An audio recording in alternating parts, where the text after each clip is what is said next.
It's almost like this is like the chorus that Frostnova hears. I was supposed to be free or whatever, and you hear, oh, yeah, da, da. Let's listen to 12 minutes of Frostnova from Arknights.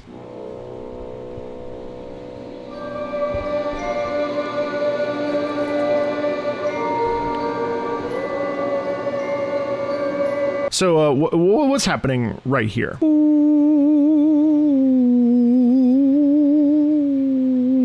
Twinkling in the distance of those mallet instrument, the vibraphone, the xylophone, whatever it is. What this is immediately setting the scene for us sonorally so that we feel a little bit of mystery, a little bit of concern, a little bit of fear, a little bit of, what's that in the distance? It's a dark, starry night. There is a lot going on around us, and yet at the same time, you feel the snowfall on us.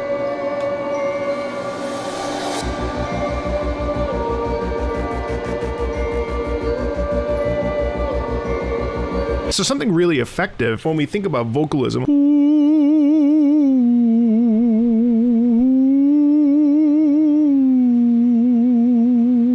It's just two notes back and forth. It's extremely evocative, even in a simple kind of way. A little bit of wonderment, mystery. And then underneath you have that da da da da da da da da da da da da da da. That's causing tension.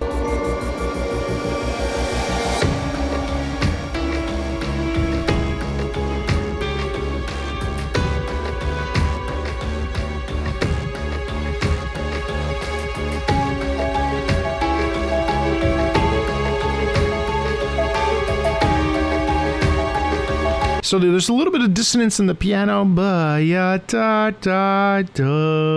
dissonance clash. This is an interesting piece because this is really about like something bad is happening. There's a little bit of an espionage-y sound quality to it as well, which is like, watch your back, what's going on?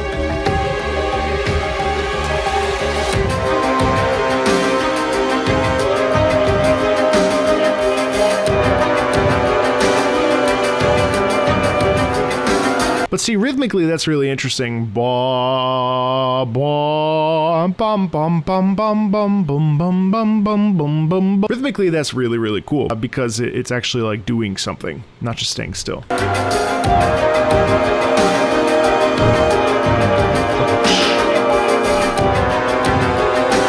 Lots of dissonance there.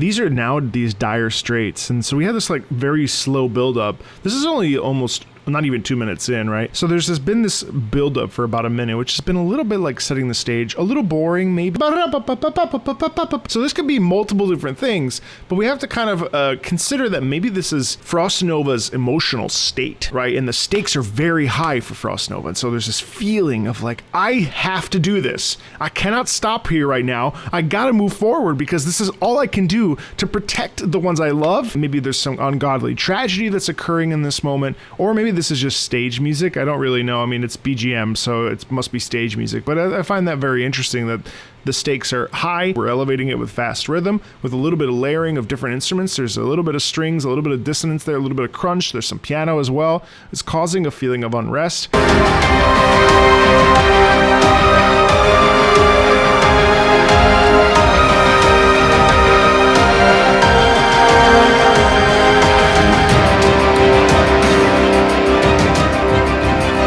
And see, there are micro things that are occurring. Macro level, Marco Meatball level, we are focusing on forward propulsion and rhythm, but on a micro level, we've got some new layerings of drums here.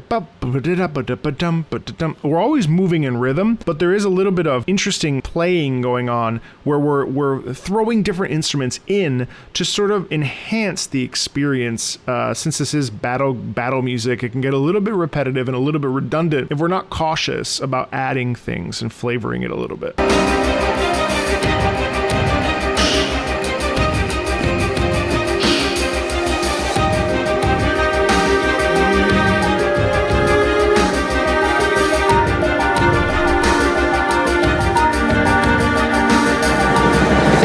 And see, it's worth noting that even though we have the forward momentum, if you listen to those strings again, ya, ya, ya, ra, ya, ra, ra, ya, and you have the piano, that's tugging at the heartstrings, that's making us feel some sort of way, probably in defense of Frostnova, unless Frostnova is the enemy. I don't know the situation here, but musically, that's what's appealing right now, is that there's an inherent sadness that's at play in the way that those violins are lifting themselves up out of the layering.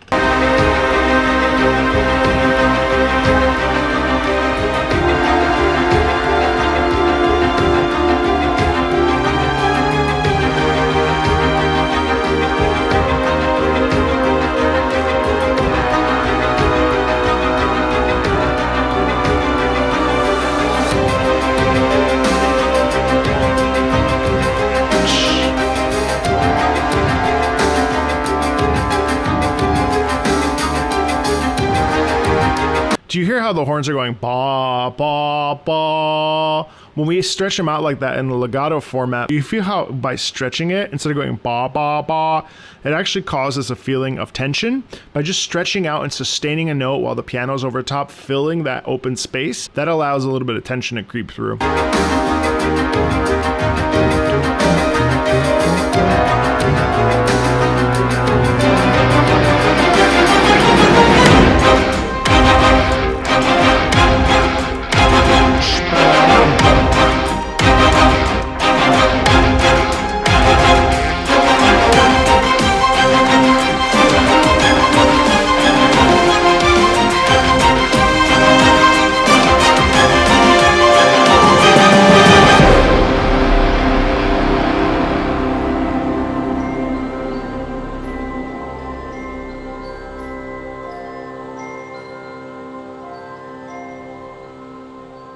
Kind of interesting that it ends with like this wind chime sound quality, that it's almost like, whew, we did it. We finished. We resolved this conflict.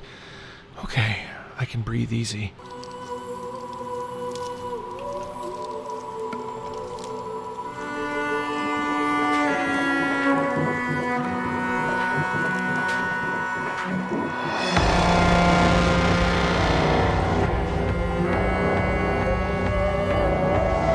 So the soprano here is used to create, again, more mystery and more intrigue. I think it also highlights the brutality and the vengefulness of Frostnova. There's an inherent feeling in there.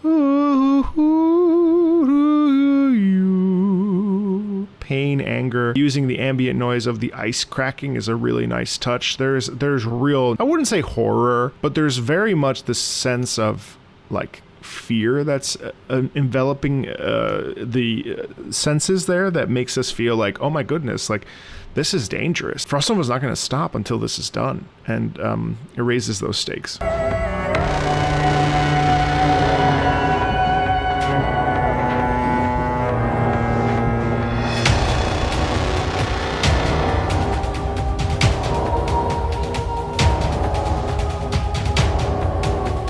The choir here in dissonance again paints that image of fear and of concern. It's almost like this is like the chorus that Frostnova hears. I was supposed to be free, or whatever, and you hear, oh, yeah, da, da. The way it descends like that gives it the impression of, in a way, totality. Yeah, just quiet vengeance. It's tremolo.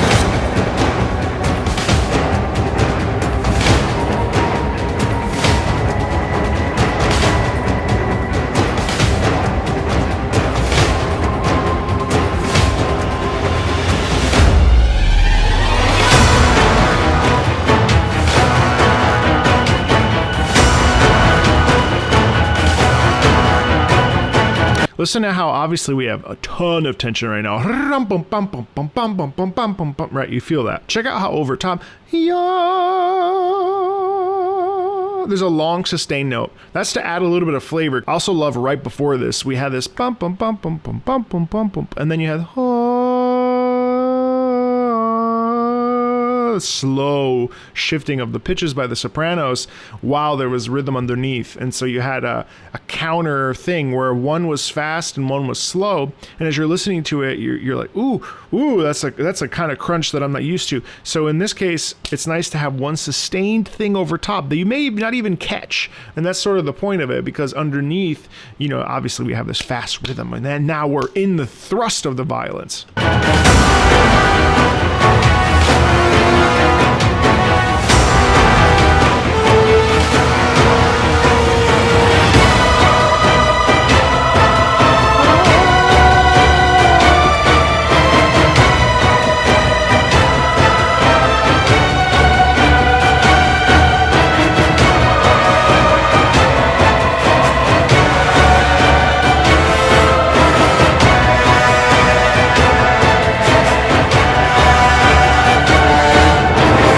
You get fantastic layering there, and those trombones are ripping, and it's so satisfying. Ba, ba, ba, ba, ya, ba. It really is a driving force that allows us to feel very much on the edge of our seats. This is really the apex of this climax, and this is that moment where everything can turn sour if we don't push forward here. It's very galvanizing, very intense track that is meant to motivate the player to experience the thrill of victory, to want to win, because we have to win at this moment. The stakes are too high.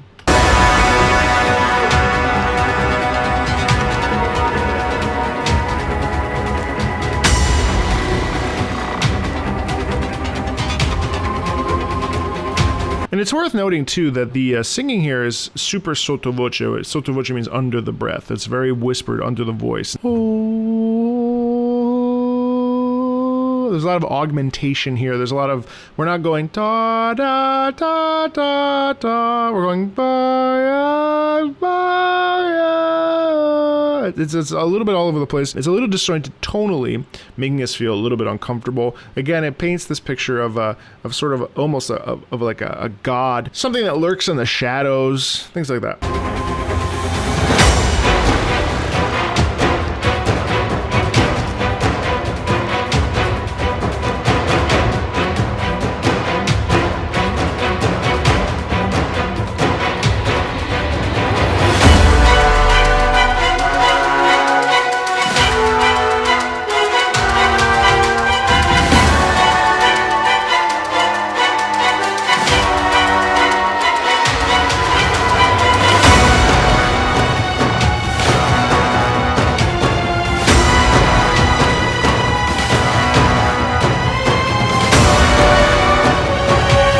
Fun too, because you're going a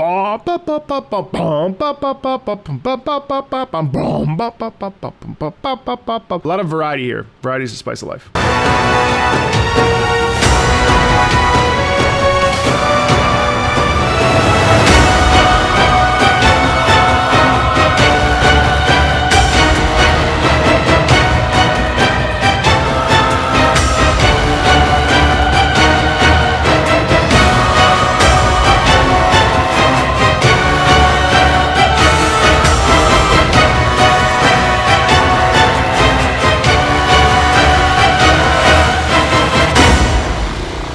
Yeah, that's like the height of battle, like I mentioned earlier. Bum, bum, bum, ba-dum, bum, ba-da-ba-ba-da, bum, bum, bum, ba-dum, bum. We will not stop. We cannot stop. And it's incredibly satisfying to have those strings. Dun, shun, shun, shur, shur, shur, shur, shur, shur, shur, shur, shur. It's very cool.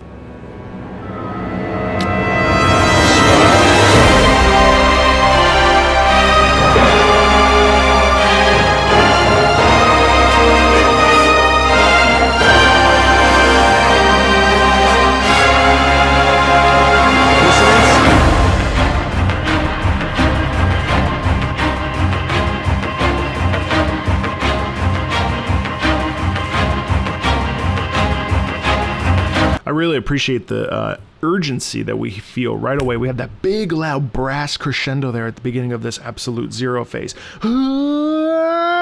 Frostnova's like, you will not get in the way of what I need to do. And so maybe actually what happens in the second phase we just listened to is a bit of loss. And now it's like, no, we're turning the corner. We're going to go after what's ours, and we're not going to let you stop us. And that's that forward propulsion that really sends us off. It's about how like each of these little micro movements in this piece and different phases that we have in this piece allow us to feel in control or out of control of, especially it's in this case, since it's a BGM, of the battle itself.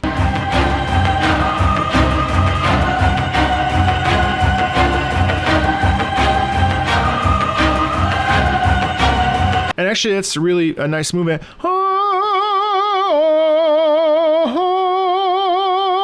Just below resolution.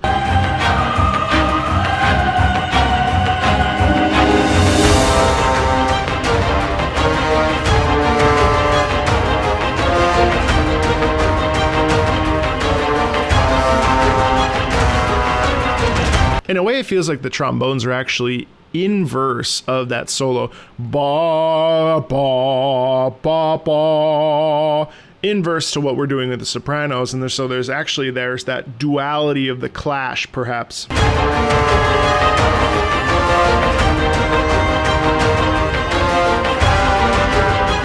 Dissonance.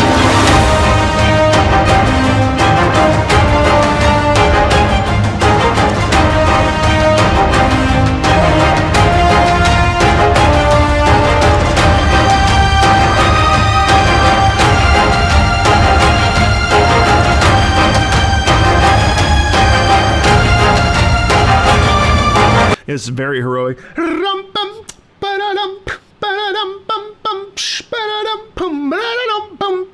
And we keep going and we keep going and we keep going. Really, really, really heroic there.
The drums really make this something that's very desperate. It's not a heroic battle. In fact, I think it's probably a battle that's being done very dirty. Sneaky moves and tricks done in order to like fight back, because one has to fight dirty in order to stay alive, because the stakes are so incredibly high for this character, whoever we're playing or playing against. It's very sharp, and so there's an inherent sense of danger and violence in here that is carrying it more so than any other melody. Like, it's not the melody that's carrying this, it's actually the rhythm. And there's an inherent forward motion here that really is like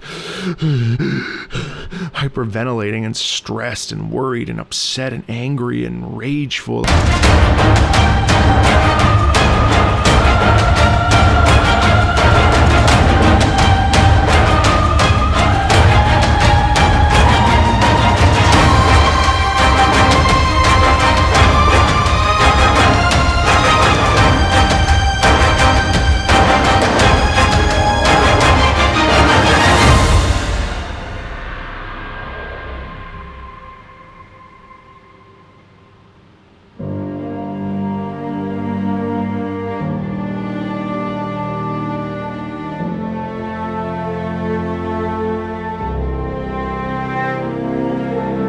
And now it's a reflective piece. I'm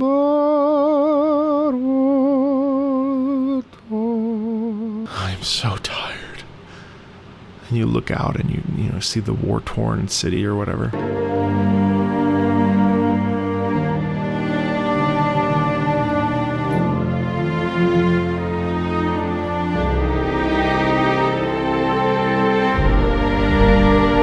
It's nice how too the melody is there, and it starts with the one solo violin, and now it's got that doubling, and it actually is like passing the baton to the other strings as we ascend. The other strings take it and go.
So I just read a comment that 37C is actually Frostnova's death theme, and that makes a ton of sense. Because when you listen to this, it really has this quality of like an unsung hero, a fallen hero that did everything possible to live, and to live honorably, and live for goals, and live for honor. And you hear that in many different ways, obviously, but you most predominantly hear it in the strings, and obviously the rhythm has played a huge part in this entire thing.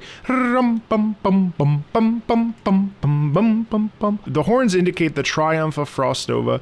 The strings are her sadness, but like, again, looking out at the battlefield and saying, no, I will not truly be defeated despite this being my end, and things like that. You know what I mean?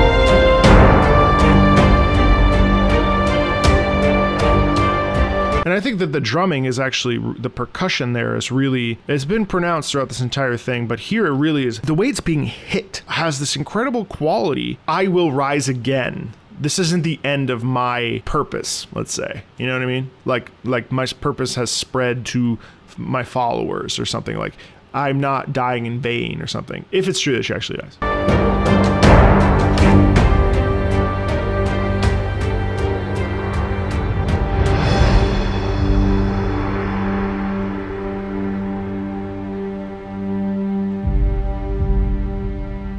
Nice timpani or distant like gong drums at the end there. You know, I gotta say that the BGM is hard because this was not incredibly complex. Like, it was interesting to listen to, but it's not like, I wouldn't say that it was a revelatory experience listening to it.